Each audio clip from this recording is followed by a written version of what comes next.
What's going on, guys? Welcome back to the Cov3rd Podcast. It's your boy, Brian, and as you can see, I'm sitting at my desk. So we had a remote episode today, and my camera on my computer is glitching. But we had a remote episode today with a special guest. His name is Quinn Everts, a longtime reporter for Fansided.com, who mainly covers the NBA, but also covers the MLB and the NFL. Some good old-fashioned sports talk today, talking about the MLB lockout, what's going on in the NBA, hot takes on SGA, and the foul baiting and flopping situation going on in the NBA. I hope you guys enjoy. And as always, you're about to get covered. Much love. I'll see y'all right now. So let's go. One more thing. Please don't forget to like, comment, subscribe, and share with a friend. We greatly appreciate your support. We love y'all, Cov3rd fam, and we'll be back with another video very, very soon. I hope you guys enjoy. And let's get into the video now because I'm procrastinating. But okay, really quick, who are your teams? Like your favorite teams? So I actually grew up a Hornets fan. Okay. It's because in 2004, how old are all you guys? When are you born? I was born in 2004. yep, born in. That's crazy. In 2004, I was born in 97. I'm 28. So in 2004, when the Bobcats became a team, I was like 6 years old. And for some reason, I thought the Bobcats was such a cool mascot, which it's actually not. Looking back on it, it's lame. The guy, Bob Johnson, he just named the team after himself, which is crazy. But I thought it was really cool, so I just got on board at 6 years old, and then was basically on the bandwagon for like 20 plus years. Since it's become like my job basically to like cover the league and write about sports, I'm not really like a fan of like specific teams as much anymore, just kind of like the league overall. But I still got love for the Hornets. The whole Miles Bridges situation soured me a little bit. Yeah. I was like, this is weird. Just bringing him back and just kind of pretending everything was cool. Didn't like that. But I live in Philly now, so I got some love for the Sixers. Portland's always my hometown team, so I got some love for the Blazers, but kind of all over the place. I'm a diehard Mariners fan for baseball. Oh, shoot. Big teams, yeah, That's because tough. that's my home team technically, since Portland doesn't have a team. Don't really have an NFL team. Kind of just become an Eagles fan by default since moving here. I mean, it's just kind of like, you live in Philly, you're just sort of an Eagles fan. I'm gonna send you some Cowboy stuff. I gotta save you, my boy. Yeah, I gotta save you. that's tough. And then college, I went to Eastern Washington University, up on like the Washington-Idaho border. Like I left them, grew up an Oregon State fan. Yeah, that's the legend. There's just like a shrine to him at the football field, basically. That's the guy who made it out of Cheney, Washington, into the NFL. And Kendrick Bourne, he stuck around a while. That's a pull. That's a pull. Super Bowl team. Yeah. Kendrick Bourne, crazy. He was in the same league that my high school was in Oregon. And he went to Milwaukee High School in Milwaukee, Oregon, which is like one of the worst football programs ever. They're the team that like everyone beats 60-0. So to make it from that high school to an FCS team to a pretty good NFL career is nuts. Like Facts. Cooper Kupp actually got it out of the mud. Like that's or Kendrick Bourne got it out of the mud. Like that's a crazy come up. So yeah, I like Gonzaga for basketball because I went to Eastern Washington, which is in the same city as Gonzaga, so I went to some of their games. A bunch of my buddies went there. I'm kind of all over the map. So, question. We talk about Gonzaga. How do you feel about Chet? Did he keep getting pumped by Wemby? Like day in and day out, he just keep getting pumped, bro. I actually, Chet, I have a soft spot for Chet. I interviewed him during the season, and he was really cool. It was a good interview. So I got some love for Chet. It's tough because Chet by himself is like an anomaly in the NBA, Right. and it's brutal for him because he was basically like an archetype of player that everyone's been looking for so long. And then there's just a better version of him that shows up 2 years later, and it's just like he's just like 80% of everything that Wemby is, but everyone's like, whatever. Wemby's here now, and he's way cooler to watch, and so it's tough. But yeah, shout out Chet. I mean, I do love Wemby too. Like he really is everything everyone said he was going to be. Like it's kind of insane. Yeah. Staying on the topic of this Thunder Spurs series, which way do you think this is going to go, and what's your reason why? I still think it's the Thunder. I think the Thunder finish it off. not even because like the Spurs, everyone's like, oh, they're not quite ready yet. Like I think they're really good. I just have more faith, I think, in like the Thunder can just throughout the season, they would just you just turn on a Thunder game and it would be lineups in the second quarter of like five guys you've never heard of. Right. Like they keep guys ready throughout the whole season, and all their role players are amazing. Like everyone's ready to just like they have such set roles, even for guys who like don't play that often. Like they're basically just a machine. And I love the Spurs. Like I think this rivalry is going to be amazing for a long time. But I'm like the Thunder. Like I just trust everyone on that team. Like there's literally no one on that team who when they sub in, I'm like, oh, you have to like win these minutes with him because he's gonna be like, he's gonna hurt you in some way. Right. Like they just basically don't have any weaknesses. Right. I think the thing. Oh, Go ahead.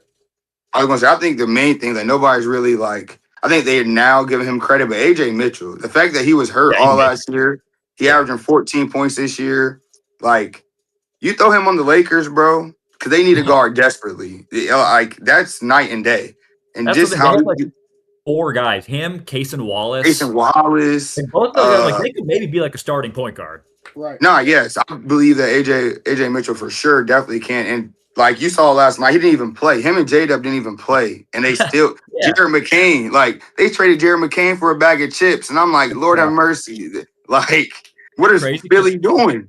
I don't know. And that trade, like people loved him in Philly so much, rightfully so. Because he was hooping so much. Yeah, he was incredible. Like the reasoning for it, Daryl Morey, who's now fired, claiming that like they were selling high on him, was basically him admitting that like Jared McCain had already reached like his full potential, which is crazy to say after like not even one full season worth of half of a season. Yeah. And then he took him some time to come back from a torn meniscus, obviously, because it's a serious injury. Right. And it's like, for Morey to think like that version of McCain coming off an injury is like the real version of Jared McCain and panicking and trading him, which I get. Edgecombe and Maxey are an amazing backcourt, but it's like you didn't even want to bring back Quentin Grimes this year. You basically like signed him to the qualifying offer because you were like, whatever, we just need a guard.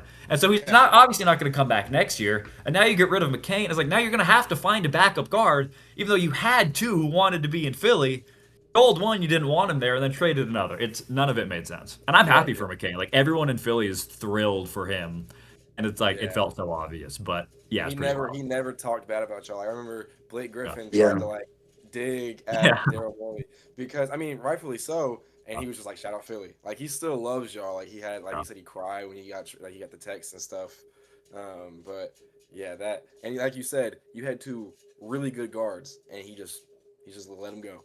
Right. I mean, that's why Daryl Morey no longer has a job. Thank God. He's the only reason, if we're being honest, James Harden still has a job. Because what we just saw the other day, all 4 games, and I'm not gonna lie, I was talking about this to somebody. Trading, who do they trade for? Garland. Yeah, trading Garland for him. Gang, that was terrible because they needed a real point guard. Yeah, he was. We didn't think that trading Garland would be as bad as it is now because we saw a few years ago, James Harden led the league in assists. He was still terrible in the playoffs, but at least he led the league in assists. He was doing something at least productive. Did we go out here? They're up 22, and Jalen Brunson just goes at him day in and day out. Like Cameron said, we just saw him age from 30-something to 80 years old. He wasn't moving his feet. He wasn't doing nothing. He was just getting cooked. Just cooked. It's tough.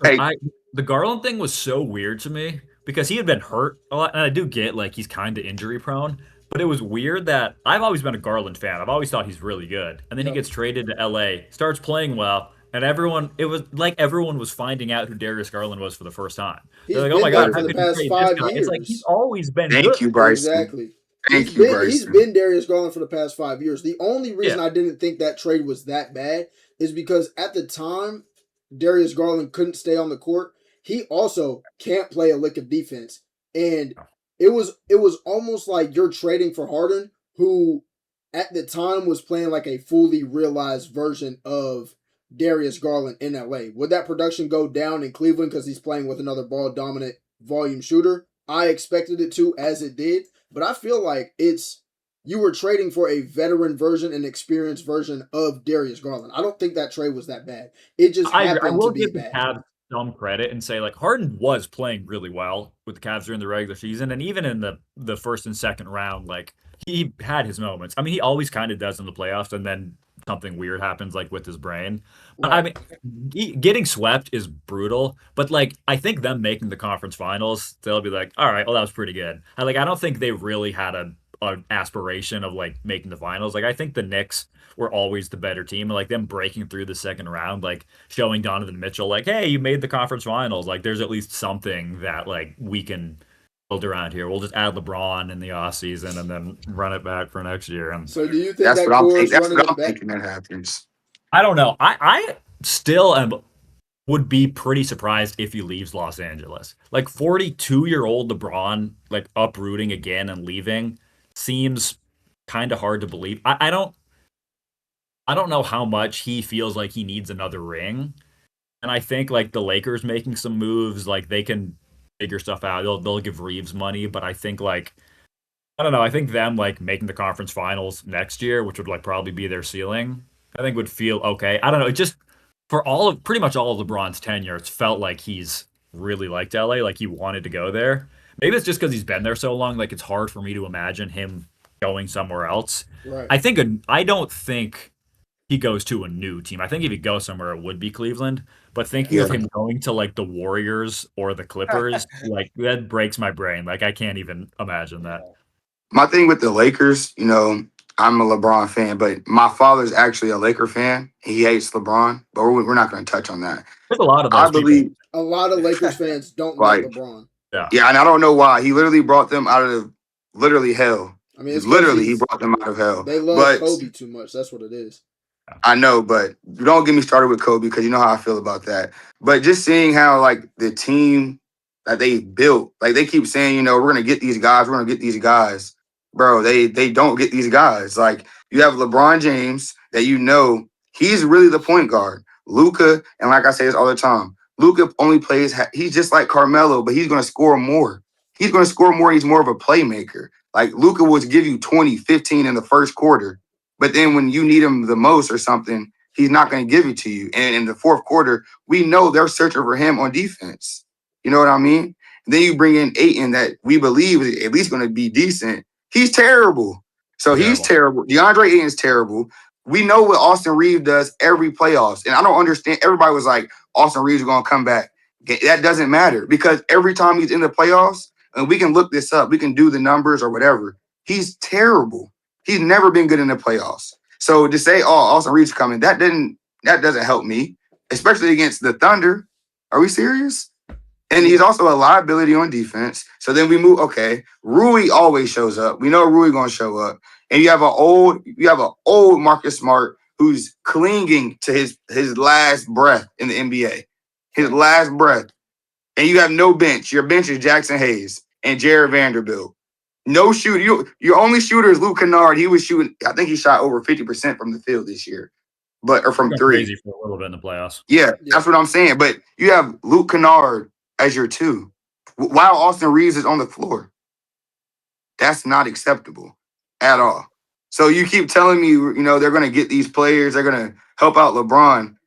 They've been saying that since he got there, and the team that he had, they just disassembled them immediately. They didn't even give him a chance. They let JaVale McGee go. They let Dwight Howard go. They let everybody that was decent go. And then you basically restart. This Lakers team, like, for most of the season, I was like, they're pretty good. It's just impossible to judge any team in the Western Conference right now on a scale that doesn't include, like, you can't not think of the Thunder and now the Spurs. Because it's just like the max, like we saw the Lakers. I mean, they didn't have Luka, of course, but like even the Luka Lakers at their max, like maybe take a game off of the Thunder. Maybe. So it's tough because like exactly. Like this team wasn't never played terrible. good against the Thunder anyways this year. He didn't play good at a single game. Right. Yeah, it's just it's hard. Like if they were in the East, like they probably could have made the conference finals. Like that Lakers team was good. It's just you have to have it like in, you know, a thought process of like well, yeah, they're good for a round because the Thunder are a fucking tank. Like, Right. Yeah, yeah, exactly. I don't know. I have no idea. If I were, if I had to say, I think he stays in LA, but that might just be because it's always hard to imagine LeBron somewhere else before he goes somewhere else. Like it's weird to think. It's always crazy to think of him going to another team until he does it. So I have no idea. So if Who not is that, then what do you think is the biggest offseason move pending? Uh Giannis, but I don't I think Giannis starts next season as a Buck. Like I Mm, don't think I think he has a ring. Him having a ring there, like excuses a lot of stuff. I know it's been 5 years now, but I think like him having that and being like, okay, we did build something, and that team came together pretty fast. Like they got Drew Holiday and then just yeah. like went to the finals. Like with how fast things change, like I think the Bucks can convince Giannis like we'll at least try to build this around you. I also think get a package from someone else that they think they deserve. And understandably, like he's been kind of hurt, and he's like what 31 or he'll be 32 to start next year. So it's like I get why they think they should still get like 9 first round picks and like good young players, but I also get why other teams would say like he's getting older and has been like had some decently sized injuries the last couple of years. We don't want to like sacrifice everything.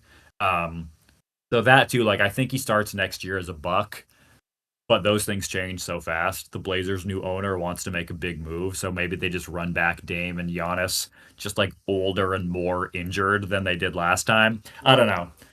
I think So that one key point that you did say was Drew Holiday, and I think Drew Holiday is the key to everybody's success, even his He's in team, the Portland. Celtics. Yeah, even Portland. Drew Holiday is like the most championship guy you can have on your team because you saw what he did. You saw if they, I'm not gonna lie, if they didn't give him up, I think that would have been crazy. And then you saw what he did with Boston, and then like you said, Harry, Portland. Portland was awful, and somehow, some way, they made it. him They and won. Denny, They I beat mean, Spurs. They they did did take win a a game. game. They won a Yeah, game. beating Phoenix in that playing game. No, it was electric. Yeah, he was amazing. And he did not want to be in Portland at all. And like he was No. not shy about that. He was like, I don't really want to be here. And then the season started and they were like, well, you're here. And he was amazing. Like he was everything they wanted. So Dame and Giannis and Drew all get their reunion in Portland. Probably not. I don't even know what that trade would look like. But yeah, probably Giannis if he goes somewhere. But I'm still betting on him like Milwaukee convincing him that that's where he wants to be. Right. Yeah. We kind of looking through your catalog of all the articles that you've done. Yeah, yeah. Obviously, it's a wide range of stuff, different sports. What would you say is your favorite sport to cover? Definitely the NBA. I know the most about the NBA for sure. I like writing about baseball. I think it's fun, but there are so many stats in baseball. Like the numbers in baseball go so deep, and It's I'm not crazy. like, yeah, I don't know that. I don't know enough to like go super in depth. But definitely the NBA, WNBA. The past couple of years too. Portland just got the team there, just got the fire. So I'm repping them. They look pretty good this year. But Their definitely stadium, who. their arena is crazy. The crowd Hey, pops shout so out to much. Aces, man. Shout out to Aces. They got the goat on their team. They do have You the know what good. I sports you went to want an to Aces see. game in Las Vegas once. It was a blast. And a Liberty game. If you're ever in Brooklyn, go to Barclays for a Liberty game. That crowd is crazy. They go nuts Okay, there. okay. Way Are you, never been to a Nets game, but I doubt it's nearly as engaging No. as a Liberty That's game. nuts. It's like a funeral every time I watch. yeah, we're not even going to talk about We the not Nets. watching the Nets. Yeah, We but what I not. will say is you talked about baseball, and after this season, the lockout is probably going to happen due to they want to put a cap on this, everything, the salary cap. What is your take on that? Me personally, I watch baseball. I play baseball. My team sucks. That's why I can wear different hats because we haven't won anything since Juan Soto. That's my favorite player. And so I just want to know, like, what's your thoughts on that? How do you feel? What do you think? I am very anti-salary cap, but I'm pro salary floor. I think there has to be a minimum that owners are required to spend because putting a salary cap to me feels like anti-player. It feels anti-worker in that being like, well, there's a max we can pay you, like because we have to fill out a full team. Like that doesn't seem fair to the players. A salary floor at least makes owners have to pay players something to at least like feign that they're being competitive. When there are teams like the Marlins that a couple of years ago, like I don't know, some other teams, the A's before when John Fisher was trying to move them out of Oakland, like the Bro. the I just wrote a piece about how much power owners have in sports, and it was mostly about the NBA, but MLB is even crazier because it's Yeah. basically whatever your owner wants to do, like they can He can fully do. dictate, the existence of your team, like how good or bad your team is going to be. Mm. And the wild part is like there are some ultra rich owners in baseball, like Steve Cohen of the Mets, but even the poorest owner has billions of dollars, and they try to convince people that like they actually can't afford to sign players. It's like you're not going to be able to pay your mortgage if you sign guys for a couple $1 million. Like, and to trick and even fans like Mariners fans, John Stanton, the owner, has like refused to spend money the past couple years, and fans have basically bullied him into like signing players. But even Mariners fans are like, oh, well, we lost Jorge Polanco to the Mets in the offseason, and everyone was like, oh, well, he got paid, more than the Mariners could pay him. It's like, don't let John Stanton trick you into thinking that you can't afford to pay this guy $40 million. That's actually pocket change for him. Like, that's not our money. Like, that's his money. Don't let them off the hook for like They're just being cheap. general managers or like managers of teams because they only have like $1.5 billion instead of $100 billion. Right. So it's kind of, I think there probably will be a lockout. It doesn't feel like players and owners are like on the same page at all with the salary cap. Yeah, I'm anti-salary cap just because I think I want, athletes are, it's always weird to say this because athletes are so rich, but it's like they're still the employees. Like I think they should be making more money because they should be getting a fair share of what they're bringing into the teams and the leagues, which is more than they get paid for. And baseball is like the only place where it kind of approaches that. It's like, Shohei and Soto getting like what $700 million because it's like we know Soto, man. Yeah, we know you're gonna bring people in. Like we'll give you money that's like reflective of how much money you're making the team and the franchise.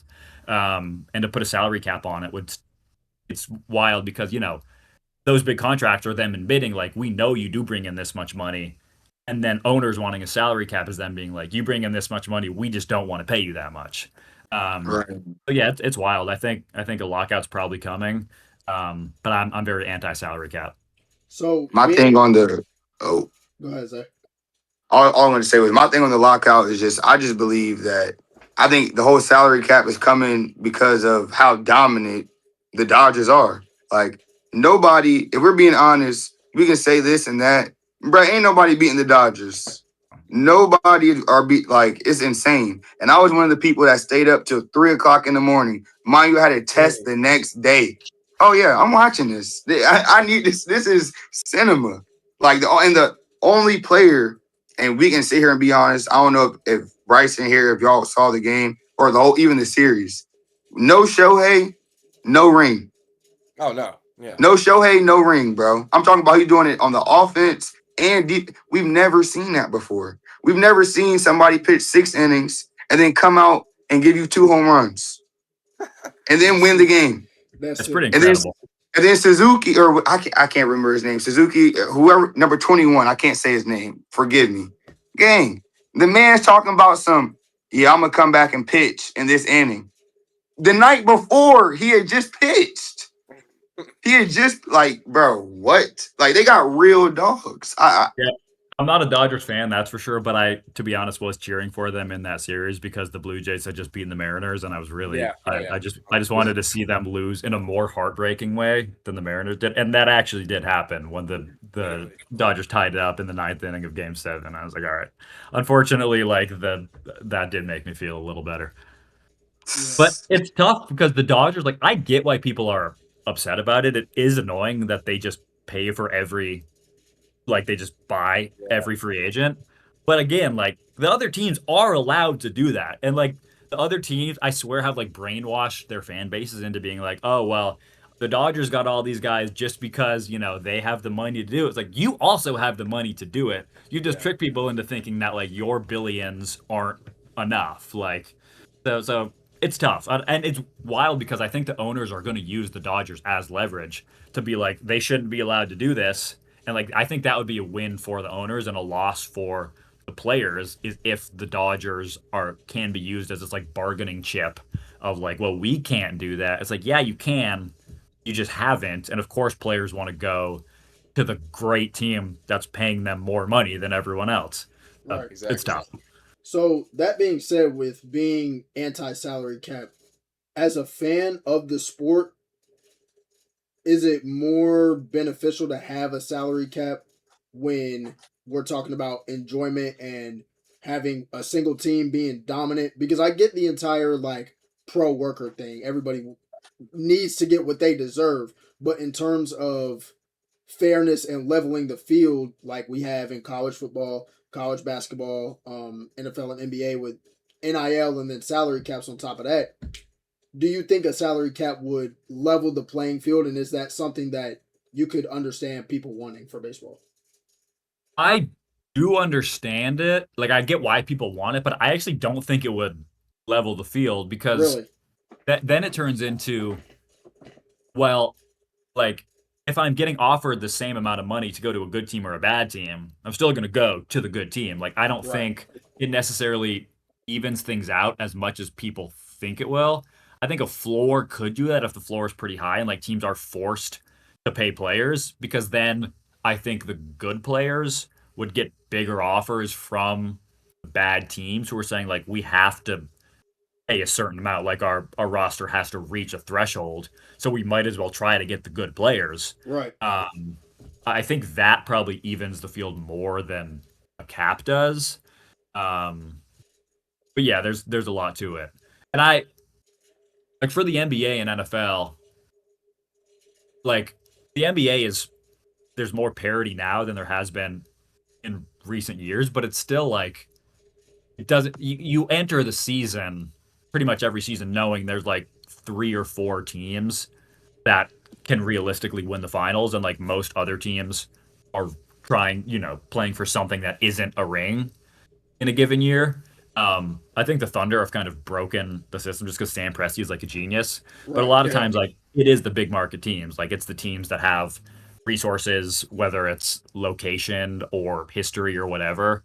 Like the Lakers, like we said, like LeBron did save them from hell. Like that was one of the worst run franchises in the NBA for like 10 plus years. Yeah, they were definitely going down a bad road with that. It was horrible. Yeah. And there was no reason and then they just get LeBron, and then because they got LeBron, they just get Anthony Davis because they're the Lakers. Right. So it's like, right. And I think the Dodgers would be a similar example of that. Like guys would still good players still want to go to the Dodgers just because they're the Dodgers. So I think if a cap doesn't, if it doesn't matter how much money they're making, because it's kind of going to be the same everywhere, I think they'll still go to a good team. And I think the floor incentivizes bad teams to spend more money on better free agents. Got you. How do you feel about like Steph Curry? I think he's come out and talked pretty openly about having equity and stakeholder within the organization that you're with. Is that kind of what you believe in too in terms of the fairness? Because that's like if you are getting equity or a stakeholder, you are quite literally getting what you are putting into the organization. Like, and obviously Steph is one of those players that he draws in so much for that organization. Do you believe that's something that could be implemented or should be implemented? I think so. I like that idea. Again, it's the thing of like the workers, the employees, the players are the ones doing the work and making the money. Like a billionaire who buys the team just is a guy who has a ton of money. Like I'm very for like if you're the reason this business, which is what these owners think of the teams as, and like the NBA as a whole is a business. Like if you're the reason, and LeBron and Steph and Giannis and Wemby and Cooper Flag, like in Dallas, like these guys are the reason there's interest in the teams and franchises. Like, why do they have a set, salary cap? Why do they have set contracts that even if they're, their input to the team and their like the impact they have on the value of this franchise far exceeds what, a 5-year 250 million contract or whatever can pay them. There's still a limit on how much they're paid. So yeah, I think that's a good idea. I don't know if the NBA would let it happen, especially because the NBA, all leagues are like this, but the weird, tight knit owners club of the NBA is they just kind of work for each other and not for anyone else. So right. I don't know if that could ever happen, but I'm for the idea. Yeah, it's like that commission based kind of it incentivizes the game. Right, exactly.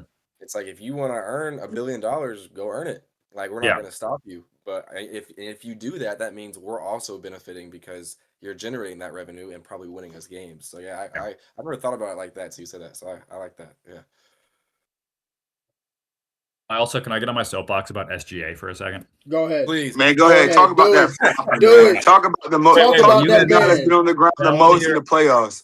Talk about the refs and how they're cheating. Talk about all that. I love that. Please talk about that. Wait, I want to hear your SGA takes first before I get into mine. Bro, SGA is a bucket getter. I'm not taking that away from him at all. He can go get buckets. But we can tell right now, no free throws, no good performances. You can go through the whole playoffs. You can go through, especially this series, no free throws. The man had 17 free throws last game. That was crazy. And had 30-some points. That's bad. He's not in that game as a whole. There were 40 in the first half. It was brutal to watch. Correct. Wemby had a good amount too.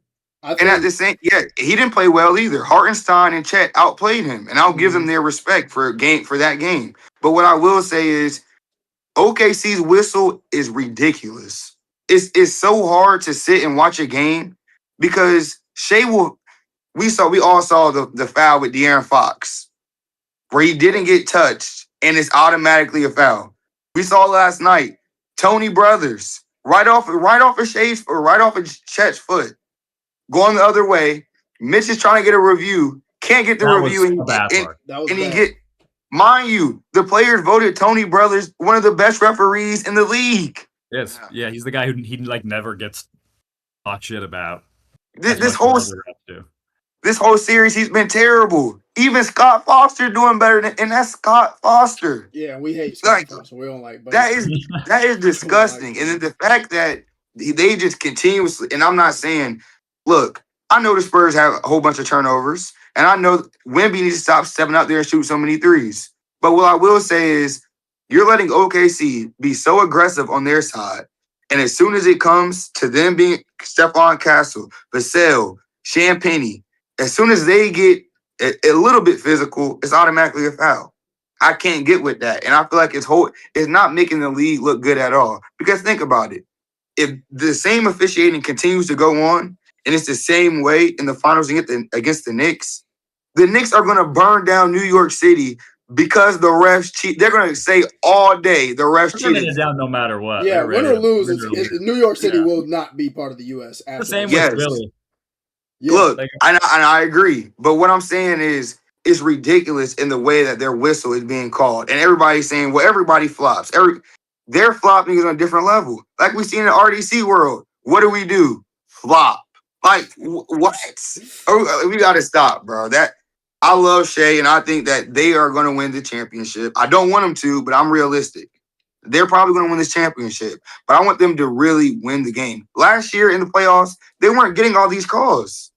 They won the series because they won the series. It wasn't because, Shea didn't play. Shea played well, but he didn't play as good as we thought he would last year in the playoffs. He still played well, and he was getting his own buckets. Half his points weren't coming off of free throws. I think that is embarrassing. This playoffs, for some reason, I don't know what happened. I don't know if it was because there were a lot of injuries during the regular season this year, but the playoffs have always been known as, they let stuff go in the playoffs. You can be more physical and aggressive in the playoffs. It feels like there's been a tighter whistle all playoffs for some reason. They're calling more than they do in the regular season, which is really strange. That I agree with. It's really odd. And I for my SGA take is that a lot of the hate he gets about the foul baiting, I think, is overblown. He doesn't if you look based on how much he drives, how many twos He shoots fewer free throws per 100 possessions for his career than Michael Jordan did. Like, it's not a really, it's just sometimes he obviously does try to draw fouls, and that is annoying. And that like 2 week stretch 10 years ago where they turned all those into offensive fouls and then just like went away from it. That was like the best 2 weeks of basketball ever. Yes. It was, they literally like made it a rule. And then like Trae Young and Damian Lillard, both players I like, were like complaining to the refs so much that they just like reversed it. They took it away. That was nasty, that bro. was super whack.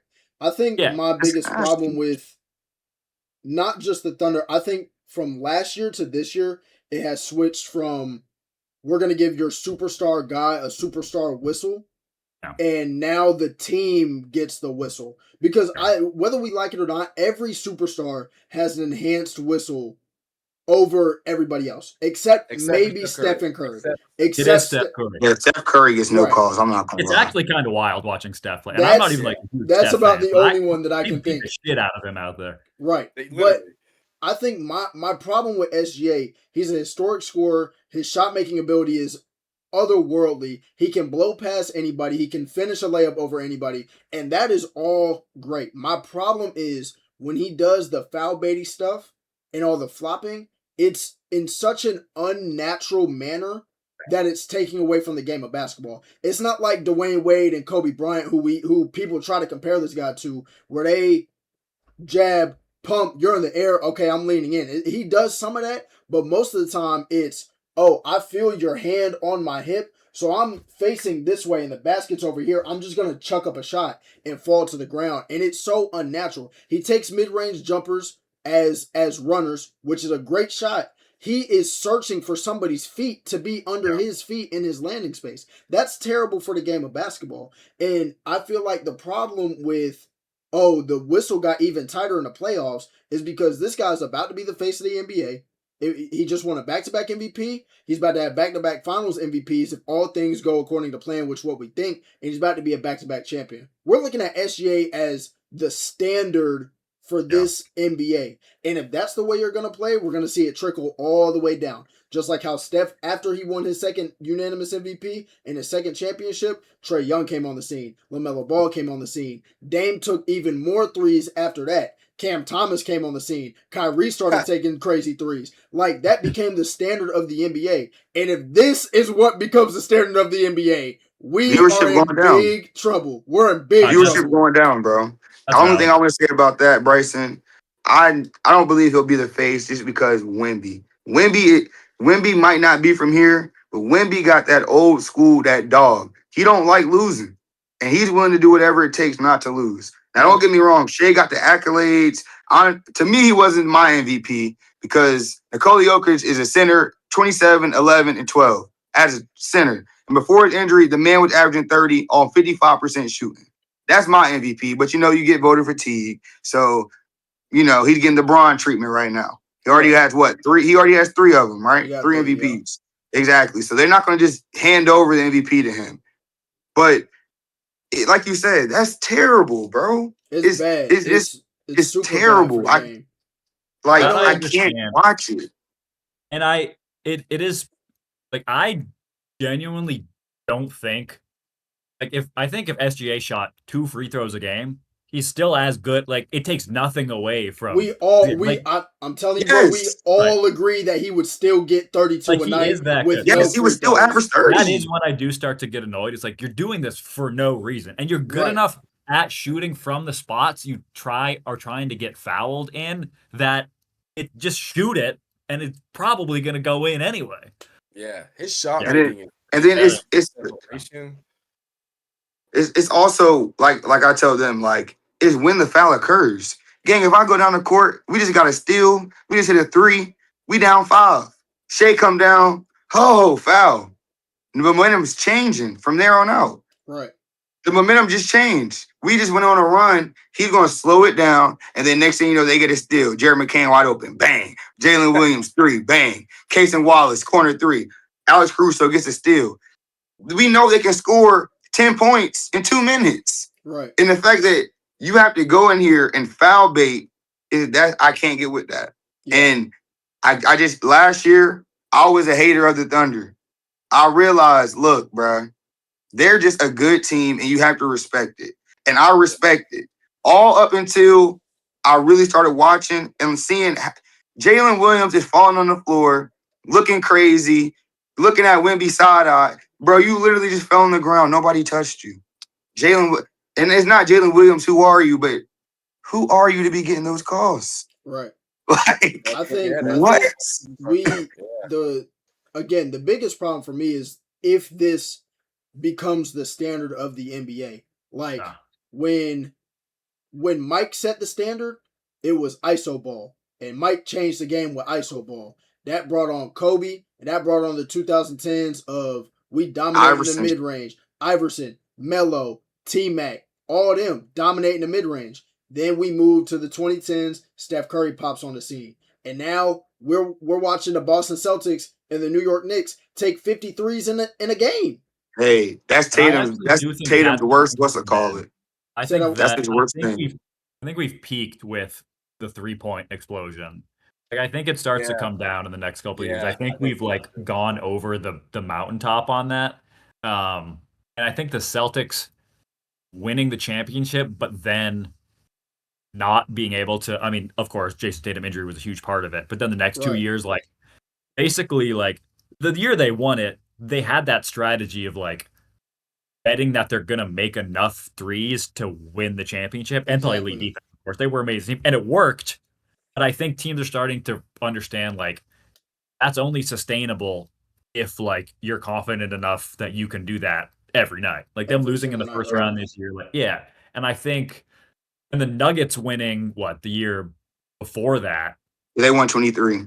Yep. Yeah, that's enough because they're kind of the opposite. They're still one of the teams that they always have some of the lowest 3-point attempts in the league. I think teams are seeing there was such an obsession with just spacing, finding enough spacing to shoot enough threes per game.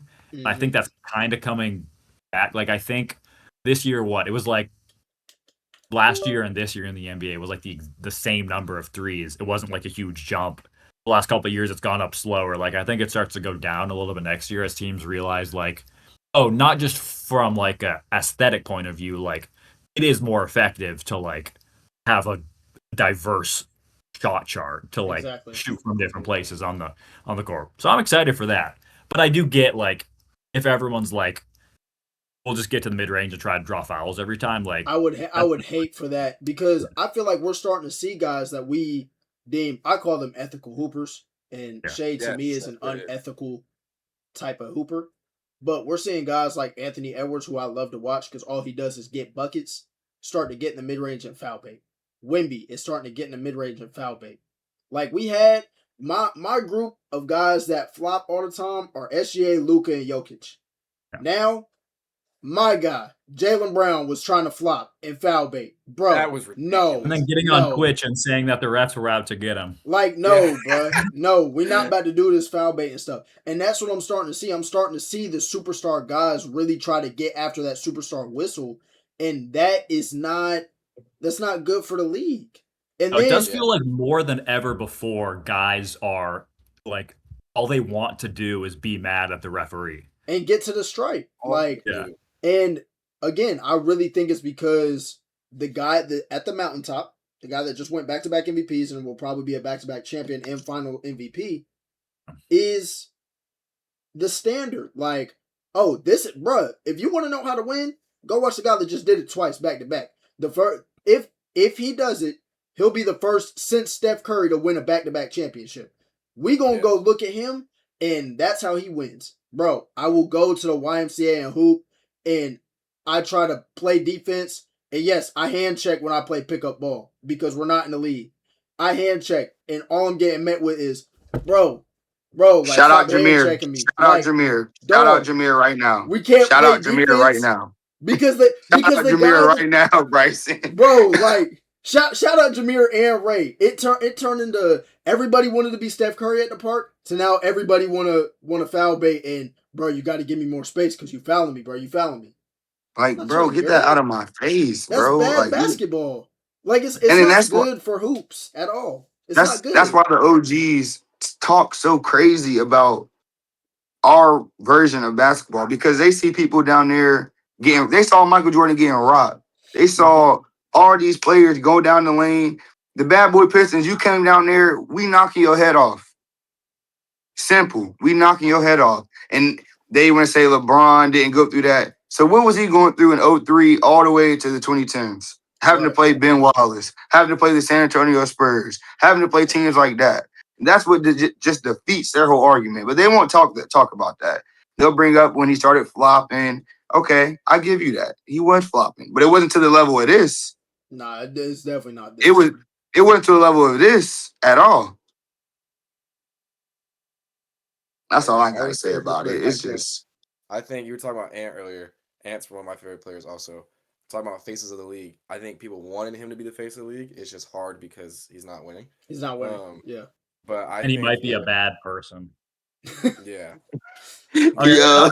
Maybe not a bad person, but I think there's been PR enough is stuff. bad. The PR where the bad. NBA is like, PR I is don't know if bad. we can make this guy the face of the league. Right. Like, that's why I low-key that's also I think it's a gift and a curse. I feel like you could take that non-PR trained thing and it's non-traditional. And so it can attract people. It could also push them away. Right, like his shoe, like the call the line. Yeah, like I love that. Like, I think that was beautiful. That was beautiful. Hey, you had to do this again. You guys seen the movie Hustle, the Adam Sandler movie with him in it? Yeah. They basically it's a good movie. I think they just told him like act like yourself and you'll be the bad guy in this movie. Yep. Is like just pretend you're playing Anthony Edwards and you'll just be the best like antagonist in this movie. Yeah. I feel like if he does start to win though, I think it takes a Julius Randle trade, but that can be a whole different conversation. Man, Julius Randle is a fraud. Keep it on the face of the league. Keep it on the face of the league. I think he could be the face of the league. He could challenge Wemby and Shea for the face of the league. Obviously, he needs to produce. If that's an MVP, if it's a championship, one of the two, I think he can also do it. I think it is him and maybe Cooper Flag. Cooper Flag was like as good as everyone thought he was going to be, but the Mavs were pretty bad, so everyone was just kind of ignoring it. But it is. I think the NBA is underestimating how much people are into Wemby. Like, I don't think they're fully understanding like how much people don't care that he's not an American player and will like and still would be an effective like face of the league. I also think it's like a natural thing. Like, it's hard to choose one, but I think Wemby like is naturally becoming like that face, and the NBA like not refusing to admit it, but like not wanting an international player to like be the most known player, I think is just like them stepping on their own feet. I think it's weird. Yeah. I think that, like you said, like we've always seen a player from America be the face of the league, and like I mentioned before, he has the OGs. Like all the OGs are rooting for him just because his heart. Like, we don't see no more players with that heart. We see like Anthony Edwards say, "I don't want to kiki and dap you up after the game." Wemby don't want to do that, and that's what makes him and Wemby so like likable. Because in sports, I'm sorry, but it's getting soft. Everybody get a ring. Everybody is, oh, good job. Everybody's hanging out in the off season. I'm not saying you can't be cool, but bro, we're still here. I want teams to not like I'm gonna say it. You don't get to be cool, bro. You don't get to be cool. Like, no, bro. No, because as a fan, I'll argue to death with Bryce until it's over. I'll argue with Bryce until I'm blue about whatever. But yet, they'll lose and go give him a hug, give him a jersey. And what are we doing after the game? What do you mean? Bro. What are we doing after the game? No, I'm about to die because y'all just lost. I don't want to see teams on historic rivals hanging out in the summertime. I don't want to see bro. I'm a Celtics fan. I was mad enough that we gave up a 3-1 lead to a sorry Sixers team. I saw Jaylen Brown go dap up Joel Embiid. What are we doing? After they were going back and forth on the court, I was like, "That was great." Y'all are not supposed to be friends, bro.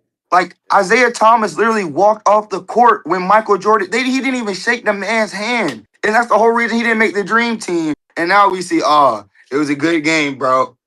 You were up 3-1. Yeah, like go get the job done, bro. The young guys in the NBA, I think, like the Thunder and the Spurs, legit don't like each other. They don't And, like each other at all. And They I don't. like that. I think a lot of the young guys, like Wemby himself, might like carry that of like him not willing to, him not being like, I don't want to be friends with these guys, and then other guys knowing he's that good and wanting to beat him. Like it could bring some of the juice back to real rivalries. Yeah. The Nuggets and Timberwolves the last couple of years has been real too. Those teams Yeah. hate each other. Yeah. So hopefully we're getting back into that era.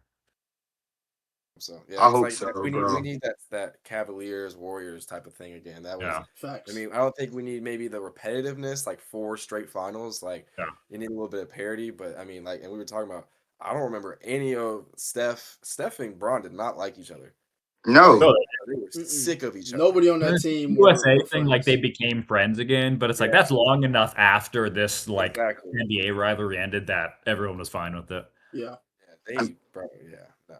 I mean, I would hate somebody too if I had to go get Kevin Durant to beat me. I'd hate him too. I'm just saying, bro. You said what? Is World Cup ready? Oh yeah. Oh yeah, World Cup gonna go crazy. Yeah. The World Cup gonna go crazy. Are there games in Charlotte? Not Charlotte. I don't think so. I don't think so. I think they're in Atlanta. I know New York. I think that's the closest one to us. New York and Atlanta, right? Mm-hmm. I think there's one in Texas too. We got a couple random teams in Philly coming here, but it'll still be cool. Yeah. I got a question for you, bro.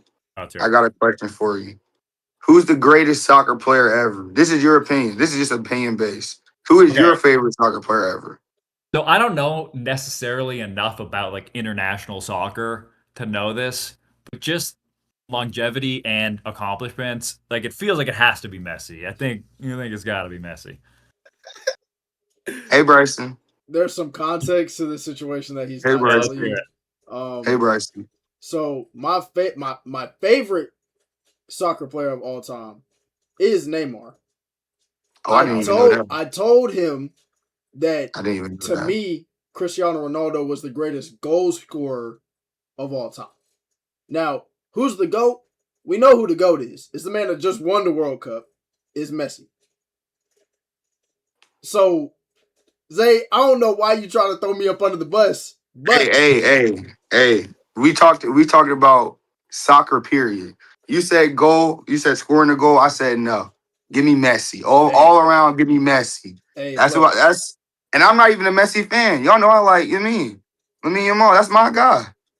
I'm not even I know Messi's the guy. Like I didn't even know Neymar was your player. I'm not gonna lie. Neymar was cold. He just kept getting hurt. If he didn't get hurt, bro, he would have been Lamine and now, I feel like. Because he had that potential. He was Lamine back then, bro. Neymar was a dog. Yes, but his injuries just kept piling on. Even with the injuries, and Lamine is young. He's super young. Yeah, he's not touching prime Neymar. Still 18? Yeah. He's not touching prime Neymar. He's not touching him yet.